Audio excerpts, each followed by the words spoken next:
ordibálnak, stb. És hogy ennek vajon milyen hatása lesz a választásokra ennek a jelenségnek, hiszen talán ilyen mértékben nagyon nem volt ez jellemző, bár mi magunk egyébként emlékszünk arra, hogy Vona Gábornak a rendezvényeit például előszeretettel egy időben megzavarták a 2018-as választáson, de akkor általában csak egy-két ember jelent meg, és nem pedig ilyen 20-30 fős, vagy spontán, de inkább szervezett csoportok. Nos, hát nézzük akkor talán az első témánkat. Hol is tartunk nagyjából itt a befolyásolási kísérletek terén? Nehéz követni a fonalat, de azért a legújabb, tehát valahol ott azért elkezdem, hogy ugye a Tisza párt támogatói között a kormánypárt úgy néz ki, hogy talált néhány kém vagy kémgyanús esetet, és a legutóbbi egy-két napban az a hír jött elő, hogy a Tisza pártnak 2 informatikusával kapcsolatban folyt egy kihallgatás. Ezen a kihallgatáson hát gyakorlatilag beismerték azt, hogy igen, jártunk az ukrán nagykövetségen, stb. Tehát szinte egy beismerő vallomás zajlott le. Majd most az egyik fiatal, a Gandalf nevű fiatal, a beceneve, azt mondta, hogy hát ő igazából ezt nem gondolta komolyan, csak át akarta verni a nemzetbiztonsági szolgálatokat, gondolom azért, hogy 10 évet kapjon, azért mert átveri őket, ugyebár. Na mindegy, tehát majd erről beszélnénk, és hát ugye ami még érdekes volt, ez talán a mai nap híre, hogy Szijjártó Péter külügyminiszternek egy újabb beszélgetését tették közzé Lavrovval, ami azért már is egy érdekes dolog, hogy csak úgy mennek ki a külügyminiszter és Lavrov beszélgetései, de ennek ugye az volt a témája és a lényege, hogy Lavrov kérte Szijjártó Pétert, hogy a szankciós listáról egy orosz hölgyet, nőt próbáljanak levenni, és ugye erről folyik egy beszélgetés. Hát itt tartunk most ebben a küzdelemben. Mit szóltok ti hozzá? Milyen befolyás lehet szerintetek? Tamás már elmondta előzőleg a véleményét, úgyhogy most inkább Balázsra kezdeném, hogy te mit látsz személy szerint, hogyha figyeled a politikát, hogy most akkor a ukránok vannak a spájzban, vagy az oroszok, vagy mindketten ott tömörülnek? Hát elsősorban ugye itt a századosnak a nyilvánosság elé állása volt az, ami egyfajta médiaélményt is adott a magyar nyilvánosságnak, hiszen egy olyan dologról kezdett el beszélni a rendőrnyomozó, amiről egyébként sokunknak van már, ha nem is tapasztalata, de olyan köztudott tény, és az élményt az nyújtotta, hogy tudjuk, hogy ezek a dolgok lehetségesen így működnek, és végre van valaki, aki kiáll a nyilvánosság elé, és ezt el is mondja, és hát nyilvánvalóan ennek köszönhető az, hogy ekkora nézettsége volt ennek az adásnak, meg az azt követő adásoknak. Úgyhogy ha ez így van, ahogy a százados mondta, az világbotrány az én értelmezésem szerint. Ugyanakkor nagyon hamar érkeztek azok a cáfolatok, amik aláássák ezt a narratívát, amit a rendőrnyomozó állított a kijelentéseivel. Érdekes ügy, egyértelműen felülírja az eddigi kampánytémákat, és tökéletesen alkalmas arra, hogy a valóban fontos dolgokról elterelje a figyelmet. Tehát addig se kell beszélni, nem tudom, a megélhetésről, a munkavállalók helyzetéről, tehát azokról a dolgokról, energiaárakról, inflációról és egyéb gazdasági problémákról, amik egyébként egy választási kampánynak a kellős közepét kellene, hogy alkossák. Tehát elment ez a kampány finish egy olyan irányba, hogy kémsztorikról beszélünk, és úgyse fog kiderülni az igazság a végén. Tehát az egyik oldal állít, az az univerzum annak az oldalnak hisz, a másik oldal pedig a saját, ez esetben a kormányzati narratívának fog hinni. És megint ott tartunk, hogy a két világ szemben áll egymással, és hát nagyon várom már április 12-ét, hogy ez eldőljön. De a lényeg az az, hogy addig se beszéltünk tényleg a húsba vágó problémákról ebben a választási kampányban, ami számomra elkeserítő. Igen, ezzel én is egyetértek. Egyébként csak hozzá kell tennem, hogy én hosszú ideig nemzetbiztonsági megfigyelés alatt álltam, igazából 16 éves korom óta. Tehát szerintem többen vagyunk ezzel így. Úgyhogy nem ismeretlen azért nem ismeretlenek ezek a történetek a számunkra. És szerintem 2008-2009 környékén döntött úgy a Nemzetbiztonsági Szolgálat, hogy engem már nem kell megfigyelni, akkor már 6-7 éve már önkormányzati képviselő voltam Egerben. Úgyhogy én is tudnék nagyon sok ilyen érdekes sztorit mesélni, bőven, rengeteg a régi időkről, de hát most nem ezzel foglalkozzunk, hanem valóban a jelen helyzettel. Te Tamás, hogy látod a új fejlemények tükrében, hol tartunk most? Én inkább a másik két részét foglalkoznék, ezzel nagyjából egyetértünk Balázssal.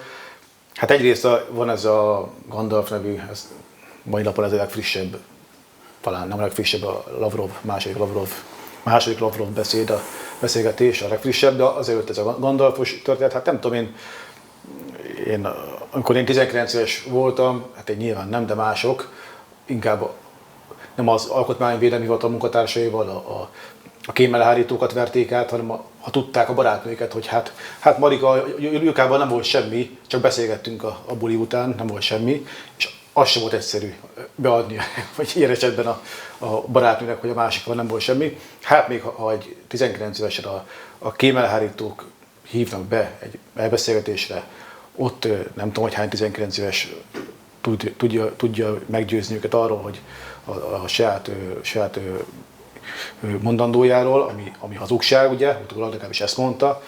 Szóval ez a sztori, ez nagyon gyenge lábakon áll szerintem. Én inkább annak tudok hinni, hogy az eredeti verziónak a kihallgatás vagy beszélgetés, mert ugye nem volt beidézve, ha jól tudom, csak telefonon behívva, az a valós beszélgetés szerintem. Aztán utólag kitalálta, hogy végig hazudta azt a beszélgetést, az szerintem nem hiteles. A másik része, ugye Szijjártó és Lavrov beszélgetései, kettő került ki a mai napig, mai percig. Hát igazából az egyikben Szijjártó kér valamit Lavrovtól, a másikban pedig Lavrov kér valamit Szijjártótól. Tehát én elgondolkodtam, hát ilyen magas szintű politikai pozícióban nyilván nem voltam, kicsiben voltam települési önkormányzatnál, kísérleti országgyűlésben. Azért viszonylag rendszeresen előfordult, hogy felhívott egy önkormányzati cég vezetője, hogy valamit kért, mert ha bár ellenzéki voltam, de a főirányvonalon nem tudta elintézni, megoldani, akár egy civil gazdasági szereplő megkeresett, hogy mondjuk egy állami cégnél nem fizették őket ki, amikor parlamenti képviselő voltam, hogy ha lehet, akkor keressen már fel ott a cégvezetést. Ez része a politikának, tehát én ebben nem látok, ha csak ennyi van, amennyit a mai napig tudunk, ebben nem látok egy nagy tragédiát. De azt szögezzük le, hogy ha igaz, amit a rendőrszázados állít, hogy így akarnak beépülni a Tiszapártba, így akarnak beszervezni ügynököket, az elfogadhatatlan. Tehát az emlékeztet minket a 80-as évek kádári rezsimjére, amikor az állambiztonság az ellenzéki pártokba épült be, meg az első szabadon választott országgyűlés nemzetbiztonsági bizottságába épült be.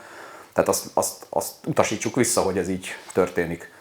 Amennyiben igaz a történet. Sose fog kiderülni, de amennyiben ez igaz, azt ne fogadjuk el.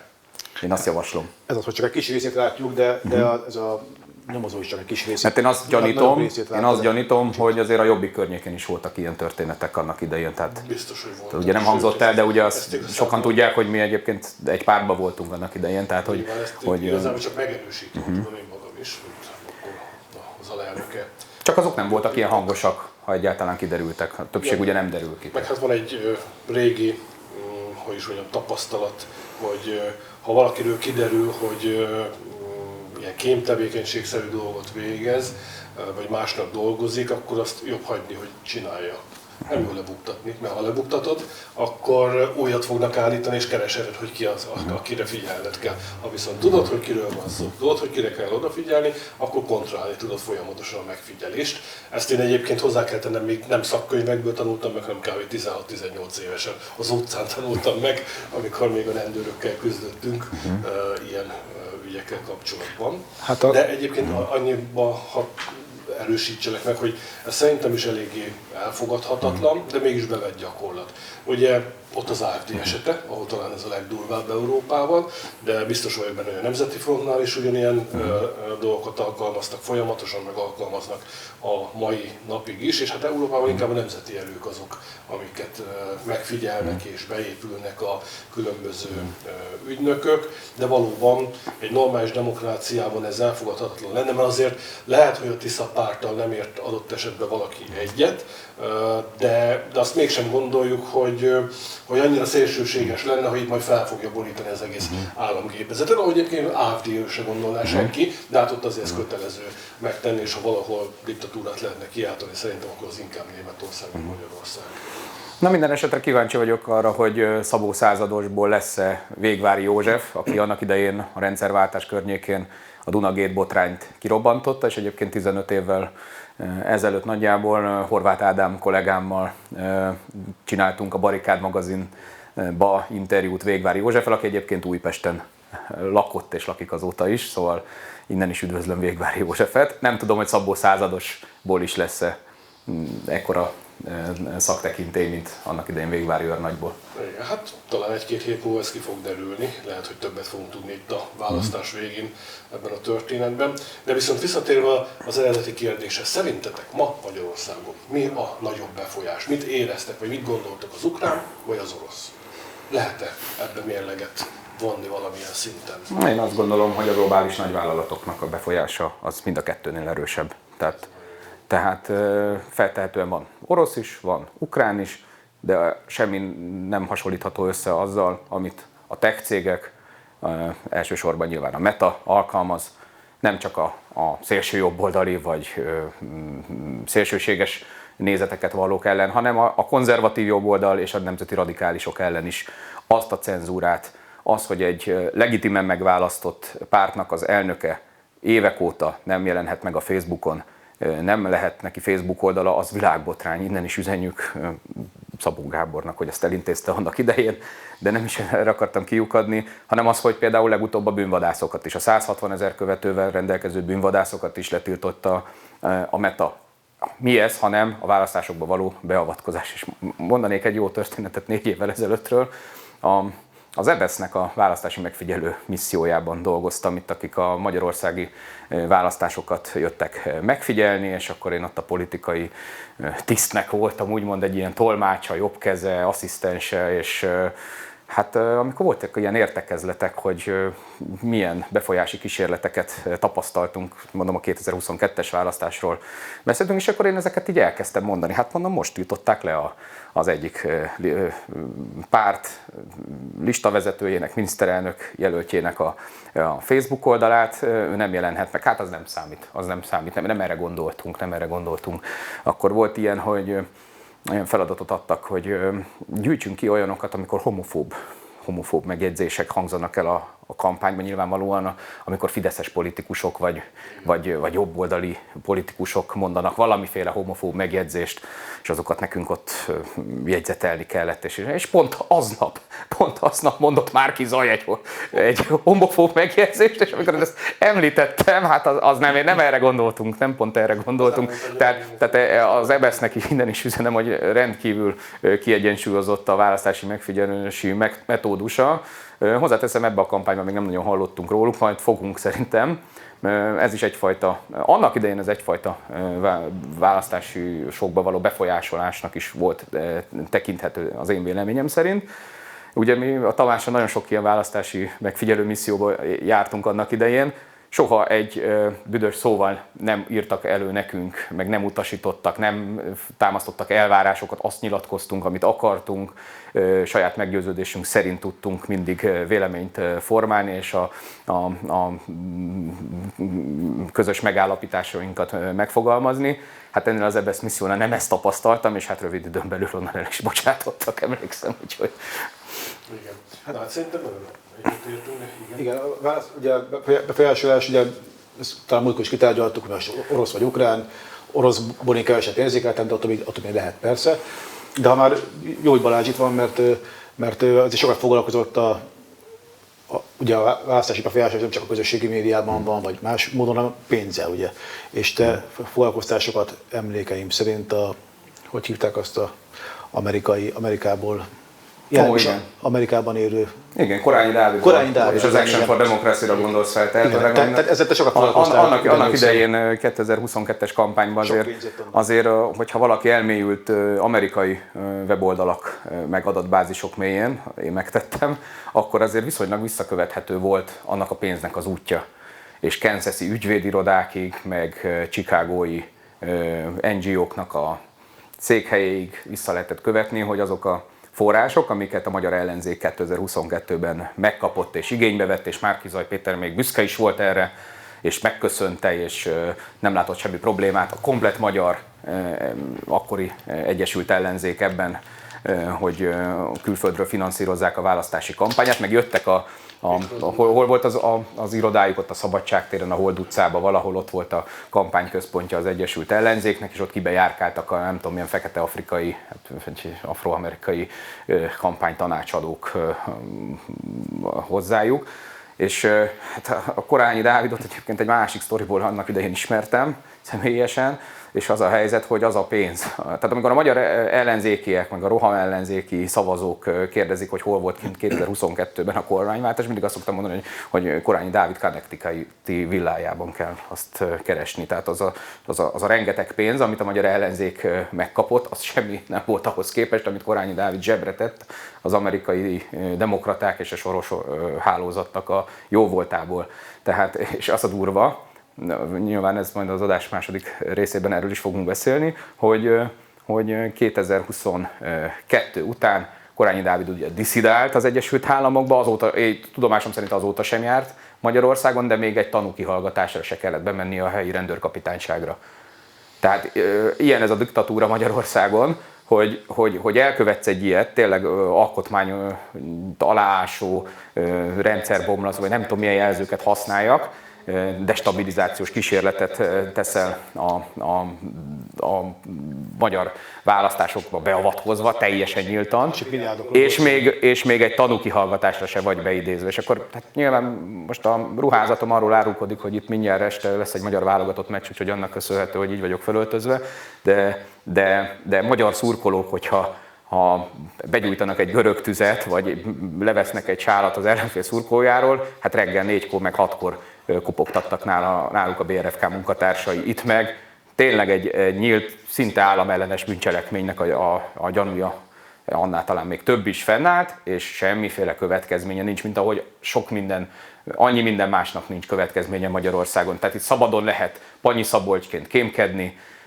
külföldi hírszerző ügynökségeknek dolgozni, külföldi szolgálatoknak a szócsövetnek a szerepét betölteni, meg a tiszás informatikus is szabadon járkálhat Észtországba, Ukrajnába, és semmiféle következménye ennek nincs, és nem is lesz. De nyugodtan lehet egyébként Pride-ot is szervezni anélkül, betiltott Pride-ot, hogy bármiféle következménye legyen.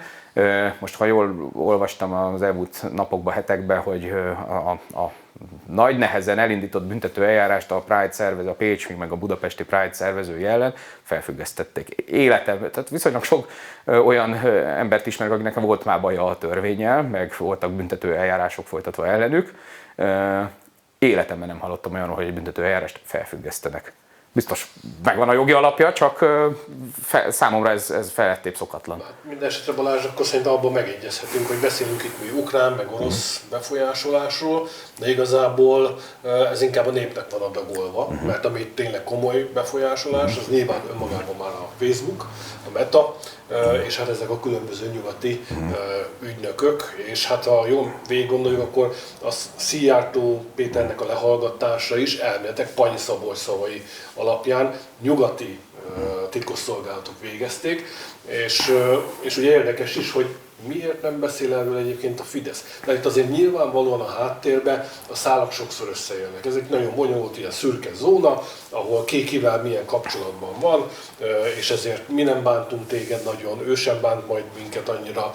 Körülbelül ez a hozzáállás lehet itt a nyugati titkosszolgálatok kérdéséhez, meg a nyugati befolyásoláshoz, de hogy igazából ők, és abból az irányból érkezik a komoly befolyásolása egy magyar választásnak, az szerintem leszögezhető. Ebbe a Szijjártó-féle lehallgatott felvételből azt a verziót se zárnám ki, hogy egyébként ezt a magyar szolgálatok, vagy nem is a magyar szolgálatok, hanem maga a külügyminiszternek a stábja tette nyilvánossá. Nem tudom ennek a körülmények, nyilván ez se fog soha kiderülni, de az a legkézenfekvő, az a legegyszerűbb módja ennek. Onnan nem gondolom, meg nem is sejtetem, de azért az durva lenne, hogy mondjuk egy nyugati vagy egy külföldi titkosszolgálat lehallgatja, és még közzé is teszi nekem. De azt nem tették közzé, azt csak úgy a tényt, azt hallottuk, meg mindenki értesült róla, és elfogadtuk, hogy ez így van, de utána nem történt az, hogy közzé is tették magát a beszélgetést. Itt ez a durva, hogy itt magát szó szerint a felvételt közzé is teszik. Ezért mondom, én ezt a verziót nem feltétlenül zárnám ki. Kérdés, hogy ez érdekébe áll-e egy ilyen felvétel, mondjuk a kormánypártnak a választási kampány finisébe, ezt már nem tudom feltétlenül eldönteni, de ne zárjuk ki ennek a lehetőségét se. Az is érdekes, hogy például ezt a Gandalfnak a kihallgatásáról készült felvételt, azt a YouTube-on Magyarország kormánya feltöltő hozta nyilvánosságra. Ez is egy szokatlan, a rendszerváltás óta nem volt ilyen, ez is szerintem. Szokatlan, de az is szokatlan, hogy egy újságíró, két külügyminiszter közötti beszélgetés, egy újságíró, egy független, objektív újságíró hoz nyilvánosságra, tehát nem tudom... Úgyhogy ő kapta ezt a titkosszolgálattól elméletileg, hiszen máskor nem kaphatta. Én gondolkodtam ezen, hogy ha az én postaládámba fújna be a szél egy lehallgatást, nem tudom, egy jegyzőkönyvet, egy titkos iratot, vagy valamilyen, az mit kezdenék? Én is nyilvánosságra hoznám, felvállalva annak az ódiumát, hogy mondjuk saját hazám ellen cselekszek, vagy mondjuk saját kormányom ellen, akit egyébként különösebben nem kedveltem sosem, meg most se kedvelem, megtenném-e vagy nem. Egy újságírónak mi ebbe a dolga egy ilyen helyzetbe?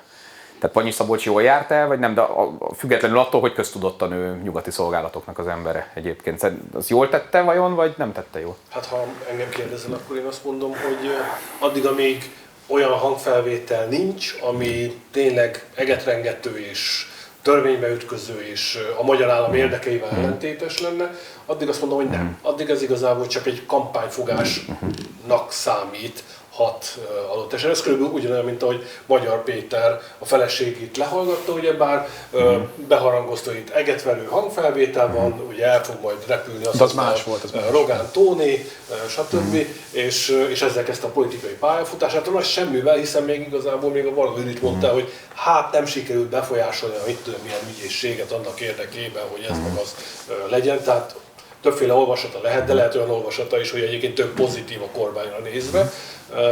Tehát ilyenkor megint csak elkölcsileg az a kérdés, és hasonló ilyenkor egy újságíróhoz, hogy a feleségemről közzéteszek egy hangfelvételt, aminek egyébként semmilyen jelentősége nincsen, semmilyen relevanciája nincsen, mert hogyha a felesége azt mondta volna, hogy hát itt így lopunk és úgy lopunk és ezt meg azt csinálunk, akkor már igen mérlegelendő lehetett volna, mondom én, aki ugyancsak fél vagyok, hogy hát akkor most mit teszek ezzel a felvétellel, de a semmiért ezt megtenni, nyilvánvalóan szerintem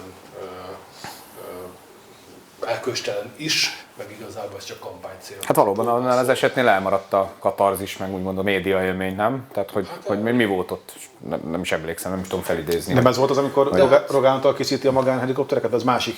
Ja, ez az volt. Magyar Péter azt mondta, hogy ugye nem az ügyészségre, a felvétellel, stb. És akkor ugye közzé is tette. Na de hát ugyanilyen szintű egyelőre ez a két felvétel is, ami Lavrovval való beszélgetés, hogy igazából komoly relevanciája nincsen, mert csak annyit tudunk meg, amit eddig is tudtunk, tehát semmi különös közérdeklődésre számot adó dolgot nem hallottunk. Na de menjünk tovább, ne csak ennél a témánál maradjunk. Balázs, akkor most nézzük már ezt a lengyel kérdést. Ugye, ahogy már itt a felvezetőben is mondtam, a 48-as, illetve a március 15-i megemlékezésen sok lengyel eljött Magyarországra együtt ünnepelni a magyarokkal, és hát a különböző reakciók a tiszások részéről eléggé negatívak voltak, hogy mit keresnek itt a lengyelek, mi közük akár a ünnephez, akár a 48-49-es szabadságharcos. Először is Balázs, van valami közük a lengyeleknek a 48-49-es szabadságharchoz? Most Szerinted volt itt valami? Most anélkül, hogy a történelmi dolgokba belemennénk. Okosítsuk már fel azért azt, aki úgy gondolja, hogy semmi köze a lengyeleknek. Hát nyilván a magyar szabadságért annak idején a lengyelek is bőven kiálltak, mégpedig azon az alapon, hogy Lengyelország nem létezett. Ugye a 18. század végén Lengyelországot 3 különböző fázisban felosztották egymás közt a nagy birodalmak, az orosz, a porosz és az osztrák-magyar, akkor még nem osztrák-magyar monarchia, de a Habsburg birodalom, és hát ugye egy 120 jó néhány éves harc vette kezdetét Lengyelország számára a függetlenségért, és akkor ezek úgy történtek, hogy minden évtizedben voltak különféle felkelések, függetlenségi harcok, amik rendre elbuktak. És ebbe a sorba illeszkedett bele az, hogy a népek tavaszán, 1848-ban Lengyelország, vagy akkor nem létező Lengyelország területén is a függetlenségi mozgalom újra rángra kapott, és magyar honvédek mellé érkeztek lengyel légionáriusok annak idején, hát ugye Bem Józsefre mindenki emlékszik és tudja, de anélkül, hogy nagyon mélyen a tiszások is feltehetően tisztában vannak mindezzel, csak számukra március 15-én lengyel zászlót látni az egyenlő azzal, hogy ide jöttek a lengyelek Orbánt támogatni. És akik jöttek, én 3 olyan csoportosulásról tudok, politikai szervezet, illetve egy az, aki nem is politikai szervezet, mindjárt kifejtem. 3 olyan társaság jött Magyarországra hivatalosan, zászlóval, névvel és minden egyéb attribútummal felvértezve. Az egyik az a határvédő mozgalom, a Ruch Obroni Granic nevű igazából kormánypárti, pontosabban most ellenzékbe levő, de a lengyel jog és igazságosság párthoz tartozó szervezet. Ők jól láthatóan jó sok pénzzel és logisztikával megtámogatva érkeztek a Fidesznek a békemenetére, jó nagy létszámban is. Ami azért érdekes, mert jó pár éve nem jöttek a Fidesz békemenetére lengyelek. Egyébként nem voltak lengyel zászlók az elmúlt 4-5 évben, ugye volt a Covid alatt, nem jöttek, aztán a háború kitörése óta nem igazán jöttek lengyelek, úgyhogy sok év után ez volt az első alkalom, ez a Robert Bankiewicz nevű közszereplő, vagy ilyen influencer szervezte ezt a mozgalmat, és jöttek és a Fideszt támogatták. Ezen kívül volt egy 30-40 fős delegáció a Ruch Narodowi és a Młodzież Polska, tehát az összlengyel ifjúság képviseletében, ők fiatalok voltak, ők azok, akik egyébként a Jobbiknak az összes március 15-e, október 23-e rendezvényére annak idején mindig jöttek, és továbbra, hát most ugye már a mi hazánkhoz jönnek, de ők nagyon lojálisak és magyar barátok, úgyhogy őket mindig szeretettel kell, hogy fogadják. Még egyébként azok a tiszások is, akikkel szemben ők egyébként nem nyilvánítanak véleményt, és nem mondanak semmiféle olyan negatív dolgot, nem az ő ügyük, hogy a magyar belpolitikába beleszóljanak, ők csak is azért jönnek, hogy a magyarokkal együtt ünnepelhessenek, és jól van ez így. Úgyhogy március 15-én velük is voltunk, illetve volt egy nagyon érdekes társaság, azt én követtem el, illetve én hívom meg őket most már 3. éve Magyarországra, ez a Myśl Polska nevű lengyel, egyébként Lengyelország legrégebbi heti lapja, 1941 óta létezik, és azóta folyamatosan adják ki. Viszonylag egy ilyen értelmiségi heti lap, tehát ott azért egy komoly koponyák írnak és publikálnak ott, tehát ott az nem egy bulvárlap. És ennek az újságnak Lengyelország szerte, Lengyelország összes városában vannak ilyen úgynevezett olvasói klubjai, azok a hardcore előfizetők, akik mindig összejönnek, és akkor hetente, havonta meghívnak egy újságírót, főszerkesztőt, klubesteket rendeznek, tehát ez egy közösség is. És minden évben nekik ez már 3. éve gyakorlat, hogy eljönnek ide. Nyilván ez egy antiglobalista, antikapitalista, háború ellenes, békepárti társaság, meg maga a lap is az értelemszerűen, és ők is rendkívül módon magyar barátok.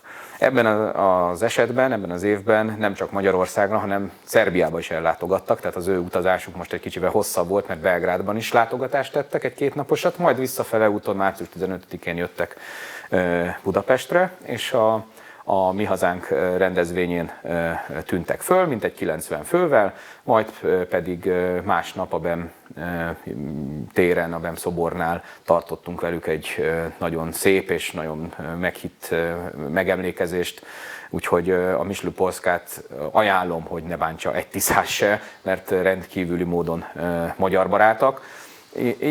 Ez a 3 társaság volt, aki most március 15-én itt volt, és elfeledkeztünk arról is, hogy egy héttel később pedig március 23-án volt a Magyar-Lengyel Barátság napja, ami ugye már 20 éve, egyébként most volt a 20. évfordulója ennek, és ennek köszönhetően Magyarországon ezt a napot Győrben ünnepeltük, ugye az Országos Lengyel Önkormányzat és a Győri Lengyel Nemzetiségi Önkormányzat Győrben szervezte meg az megemlékezését, mégpedig azért, mert 20 évvel ezelőtt Lech Kaczynszki és akkor még Sólyom László volt a magyar elnök, ők Győrben találkoztak és írták alá a győri nyilatkozatot, amiben gyakorlatilag megalapították a Magyar-Lengyel Barátság napját, és egy gyönyörű szép szobor is őrzi ennek az emlékét, ugye a 2 egymásba fonódó tölgy szimbóluma, az Győrnek a BEM tér nevű közterületén található, Tóth Dávid szobrászművésznek az alkotása, és ott volt egy ilyen találkozó, illetve emellett párhuzamosan Magyarországra érkezett Karol Nawrocki lengyel államfő is, akiről akár még külön is beszélhetünk. Ő ezen a napon Semüsben találkozott Sólyom Lászlóval, majd átrepült Budapestre, és részt vett a Patrióta nagygyűlésén a Fidesznek, ami ugye a millenárison volt március 23-án pont, úgyhogy itt volt a lengyel elnök. Nem mondom azt, hogy túl méltó volt ez a nap abban a tekintetben, hogy én inkább a népi diplomáciában hiszek, tehát hogy az emberek felé fordulva kellene, hogy ennek a napnak történjen az ünnepsége, mint ahogy annak idején ez történt. Most már nekem az a problémám kritikálni, és ez messzire vezet, talán a nézőket kevésbé is érdekli, hogy nagyon leszűkült, ugye, hogy államfők találkoznak, és gyakorlatilag még az újságírók sincsenek oda már beengedve. Tehát, hogy arra kéne ennek a napnak szólnia, szerintem, hogy ott koncertek, kiállítás megnyitók, könyvbemutatók, ilyen-olyan sportrendezvények, versenyek, tehát, hogy be van vonva a magyar és a lengyel is. Testvérvárosi találkozó volt az alapja egyébként annak idején, az teljesen elhalt például. És ha már népi diplomáciáról beszélsz, akkor te hogy látod egyébként a lengyel társadalom, és nem csak a jobb, hanem van baloldali része is, bár ott elmentek, mindenki jobboldali lenne, de nagyon kevés a hivatalosan baloldali, inkább liberálisokról lehet beszélni talán. Hogyan viszonyulnak a magyar társadalomhoz, tehát az átlag lengyel ember, mert nagyon sok olyan kommentet lehet olvasni, hogy lengyelek utálnak minket, stb. De szerintem ezek a nyilván tisztás kommentek igazából csak addig jutnak el, hogy mondjuk a ottani miniszterelnök az nyilván Tusk az Orbánnak az ellenfele, és ennél többet nem látnak. De mi a valóság egyébként? Te hogy látod az emberek szintjén? Ugye a lengyel belpolitika is rendkívül módon polarizált, ott is 2 tábor van, a legutóbbi elnökválasztáson Karol Nawrocki mindössze 300 000 szavazattal, ugye az lengyel mértékben nem sok, 300 000 szavazattal tudta megverni ellenfelét, a globalista Rafał Trzaskowskit. Így lett tavaly nyáron Lengyelország államfője és köztársasági elnöke. Nyilván ez a megosztottság ez kivetül a mindennapokra is, tehát a lengyel társadalom ebben a kérdésben is megosztott. Amikor kitört az ukrán-orosz háború 2022-ben, akkor tényleg gyalázatos kommenteket engedtek maguknak meg lengyelek, akár jóra való jobboldaliak is, nem csak a globalisták, de még akár a nemzeti oldalon is állók is olyan hangnemben és olyan stílusban nyilvánultak meg, amit én nem feltétlenül vagyok hajlandó elfogadni tőlük. De hát ahogy teltek, múltak az évek, meg a világban történő események zajlottak, ez elcsitult és visszább vettek ebből a nyelvezetből, amit mondom tényleg elfogadhatatlan volt, ahogy magyarokról beszéltek, meg Magyarországról, és hát nyilván alapvetően Magyarország kormányáról és Orbán Viktorról.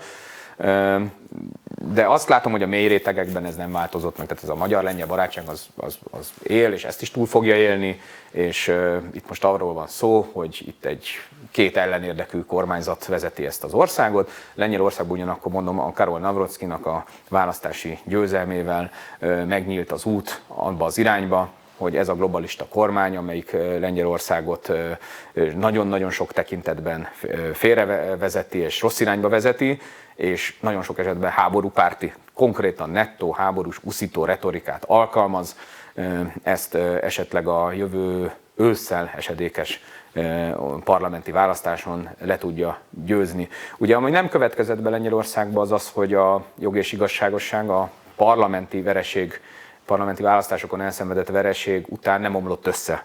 És érdekes módon, számomra is némileg meglepően, nem követelte a saját tábora ennek a pártnak, Jaroszláv Kaczynszkinek a távozását, ami a megújulás felébe tett első irány lett volna. Én most azt látom, hogy a Konfederácia nevű nemzeti patrióta, de egyébként meg libertariánus alapokon álló,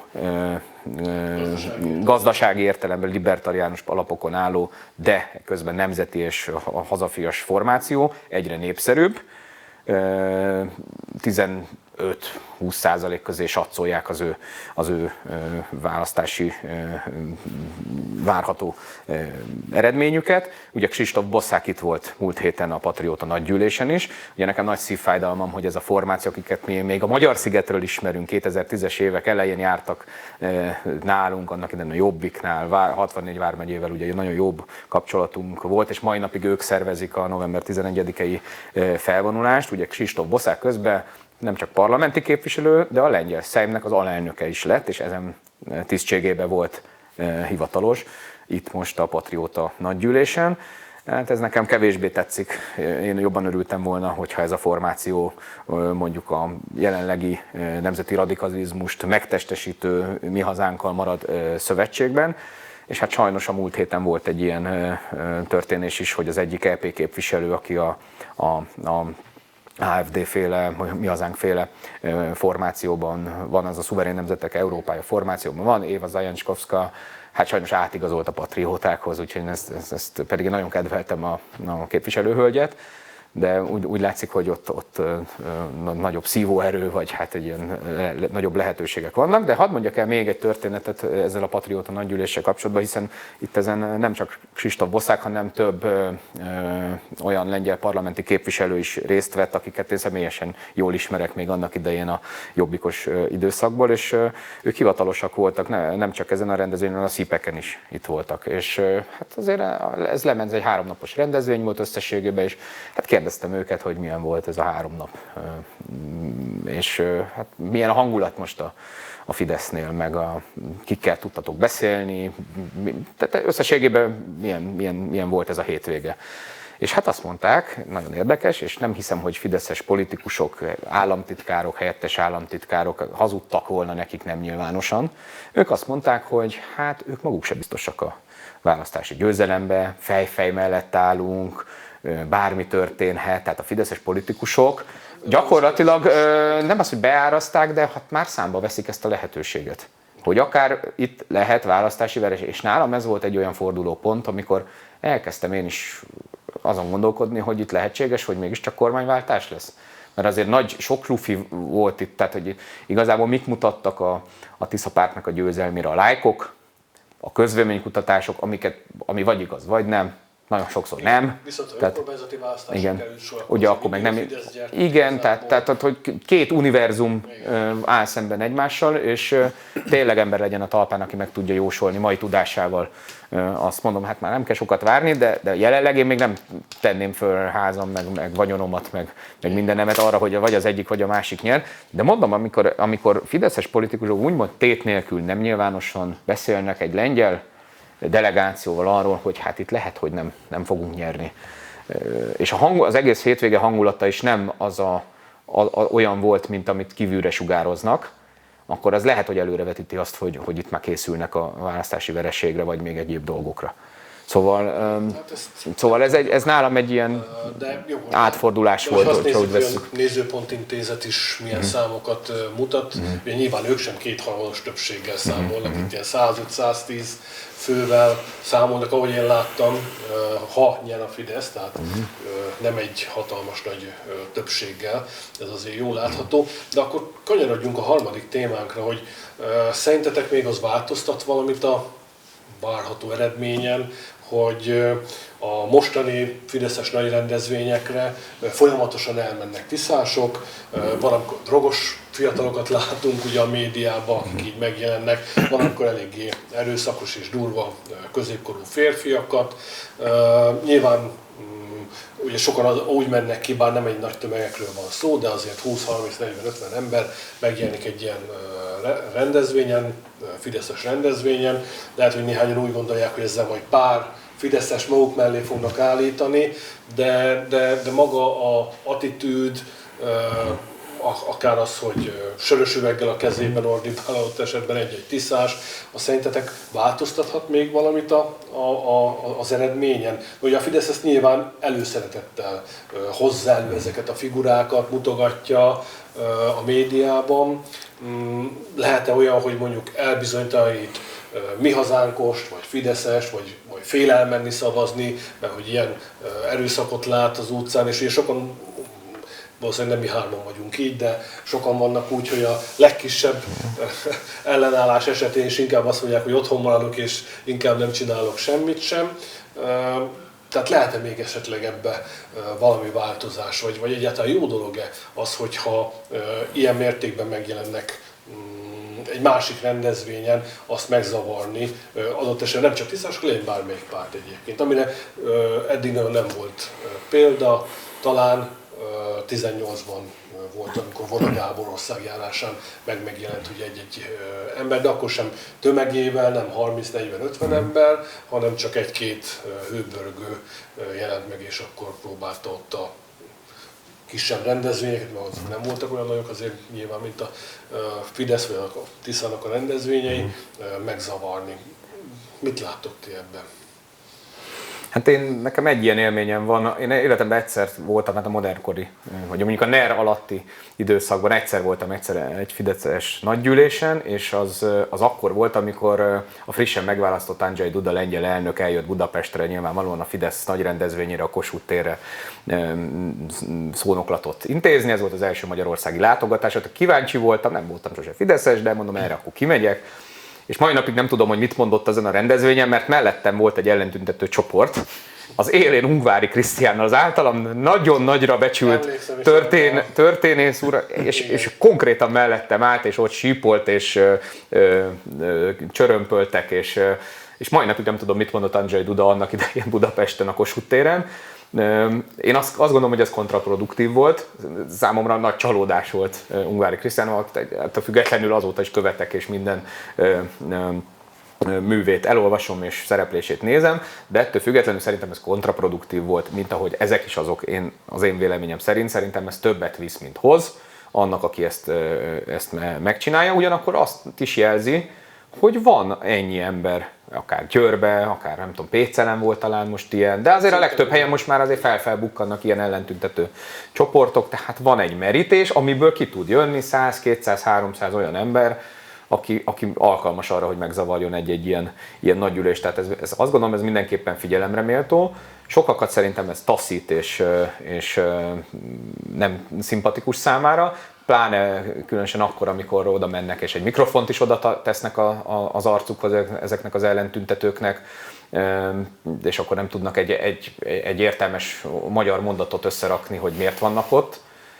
Még ő van felháborodva, meg még rátámad a riporterre, szóval ez számomra különösen taszító. Meg ilyenkor azért felmerül bennem, hogy most ő akkor tényleg azért mentem, mert vannak gondolatai, és azt akarná elmondani, hogy tényleg küldték, mert azért, hogyha nekem vannak elképzeléseim, hogy miért megyek tüntetni, vagy ellentüntetni, akkor azt el tudom mondani. Nem hiszem, hogy küldték, megy ez szerintem a többség magától is. Ugyanakkor teljesen mértékben alkalmatlan arra, hogy ezt a szeretett ország koncepciót ott kifejtse, mert ez minden, csak nem az. És azt gondolom, hogy ennek súlyos következményei lesznek azok számára, akik ezt elkövetik. Biztos vagyok benne, hogy ez kontraproduktív. Erre akarok kiukadni. Tamás? De majd még egy gondolatot mondok ezzel kapcsolatban. Én is úgy látom, hogy ez kontraproduktív, hiszen itt az látszódik, hogy van egy átlag szempontból szerint egy normális nagygyűlés, politika nagygyűlés, ez most éppen a legtöbb esetben fideszes, és oda mennek valakik zavarodni, meg hőbörögni, és akkor azt látja egy se itt, se oda nem elkötelezett talán kevés ilyen van már választópolgár, hogy van egy rend, egy normális működés, meg van akik megzavarják, akik a rendetlenség, a botrány pártján vannak, és ez éppen ezért kontraproduktív. Ugyanakkor főleg a Telexen, meg más ilyen balliberális oldalakon talán ezt felismerve kezdték megkeresni azokat, akik a Fidesz részéről, mint valószínűleg Fidesz részéről a ellenreakciót képviselik, akik próbálják ezeket elszeparálni, ugye a csúnya fekete ruhások, ezek azért néhány évente előjönnek, a fekete ruha az szörnyűség. Ugye, én pont erről akartam beszélni, igen? Mert a másik oldalon viszont ott van, hogy miféle embereket fogadnak föl ezek ellen, az ellentüntetők ellen. Igen, ugye ezek a fekete rugás, mondjuk ki, én bátran kimondom, ezek nagy részben cigányok, cigánybűnözők, elég megnézni ezeket a képeket, a helyi alvilág Győrbe egyértelműen kirajzolódott, a helyi alvilág, meg egyébként a futballmeccseken szekúzó alvilági réteg az, aki föltűnik, akiket beazonosít mondjuk Rácz András a Facebook posztjába, számomra ez is elfogadhatatlan. Ja, Rácz András, hogy itt csinálja, mint a Kurucinfo régebben, amiben botrány volt, hogy neveket, meg hát ott telefonszámokat is fizettek. Most ez jó, de ezek helyi cigánybűnözők, Pécelen is azok voltak, meg jó pár helyen, és azt látjuk, mióta egyébként a Fidesz elkezdte pátyolgatni itt a magyarországi romákat, Győzikétől, Gáspár Evelinen át, Kisgrofón át, és hadd nem mondjam tovább, Sztojka Attilán át, hát én azt érzékelem, hogy a magyarországi cigányságnak mint hogyha kinyílt volna a csipája. És hangosabbak, és harsányabbak, erőszakosabbak, és megjelennek, és már a bűnvadászokat is elkezdik fenyegetni. Tehát úgyhogy erre is azért megkérdezném egy magyarországi, nem tudom, keresztény konzervatív törzszavazótól, hogy ezt ő hogyan éli meg. Hogy itt gyakorlatilag itt, hogy ha marad is a Fidesz, ha nem is történik meg a kormány, mert ez gyakorlatilag a magyarországi cigányság tartja hatalomban ezt a pártot, és maradnak a nyugdíjasok, a magyarországi cigányok, meg ki még, aki a Fidesz, mert hogy a keresztény, vagy a magyar középosztály, meg a felső középosztály az már gyakorlatilag tiszás lett. Ha nem is így szó szerint, mert ez azért túlzás ez a kijelentés, de a Tisza az egyértelműen a magyar felső középosztálynak a lázadása a nép ellen, csak abban talán egyet tudunk érteni. Én ugye láttam is képeket ilyen cigánynak tűnő, de hát nem tudom, hogy kinek vallja magát, hogy ezt nem szabad mondani, hogy valaki cigánynak néz ki, még ha az is, de én azokra gondoltam, akiket te ilyen szekusoknak azonosítasz. Szekusok, így van, akik a Győri Eto meccsén, akik Győrbe voltak, a Győri Eto meccsén szekúznak, azok alvilági figurák, azok. Az már lehetséges. Így van. És ezekre támaszkodva tud meg titkosszolgálatra, meg beszervezésre, meg belügyi operatív műveletekre alapozva tud a Fidesz hatalomban maradni, ha hatalomban tud egyáltalán maradni. Az minden esetre feltűnő valóban, hogy a úgymond fideszes rendfenntartók, azok láthatóan nem a főiskolai végzettséggel tűnnek ki. Márpedig szerintem lehetne olyan rendfenntartókat találni egy-egy rendezvényre, akik tényleg képzettek, megfelelőek, alkalmasak erre, és adott esetben még normális, jó szóval is le tudják szerelni ezeket a hőbörgőket. Mert ugye rendőrt nem lehet ezekre az ellentüntetőkre ráküldeni, meg gumibotozni, meg közéjük lőni, meg szemkilövető, bla bla bla. Tehát ha valamiben egyébként az Orbán kormány messze felülmúlja az elődeit, az az, hogy nem lőtt soha a tömegbe. Ez az egyik. Rendőr nem lehet. Akkor a valtonosokat nem lehet már oda küldeni. A valtonosokat szintén nem lehet oda küldeni, mert a Orbán magánhadserege, az is ugye kontraproduktív lenne a részükről. Tehát most előhúzzák ezeket a szekusok meg cigányok. Ez egy ilyen kommentem volt, hogy szekus, cigány, két jó barát. Ez volt az első gondolat, ami eszembe jutott a győri eseményeket látva. Na hát meglátjuk, hogy olyan folytatódik tovább, hát reméljük, hogy azért túl nagy erőszak nem lesz az elkövetkező, már lassan csak másfél hétig tartó kampányban. Én nagyon köszönöm, Balázs, hogy eljöttél és elmondtad a véleményedet. Nagyon hasznos volt, főleg a lengyel választással kapcsolatban, a lengyel helyzettel kapcsolatban. Jó lenne majd arról még később egyébként még beszélni. És hát neked is köszönöm, Tamás, hogy itt voltál újból, és szót válthattunk egymással. A nézőinknek is köszönöm, hogy figyeltek minket, és hát kövessenek továbbra is, jövő héten kedden megint fogunk tartani egy újabb podcastadást. Ugye most is kedden vesszük fel ezt a podcastadást, ezt azért mondom, mert mire ez adásba kerül, mire ez kikerül a YouTube-ra, addig ki tudja, hogy mi történik, akár a magyar politikában, akár a világpolitikában, tehát azért nem vagyunk felelősek, mert valami történt ezután, és még arról nem tudtunk nyilván beszélni, de épp azért, mert sok esemény zajlik most a választások környékén, ezért most már nem 2 hetente, hanem az elkövetkező 1-2 hétben mindenképp hetente fogunk jelentkezni. Köszönöm szépen a hallgatóinak a figyelmét.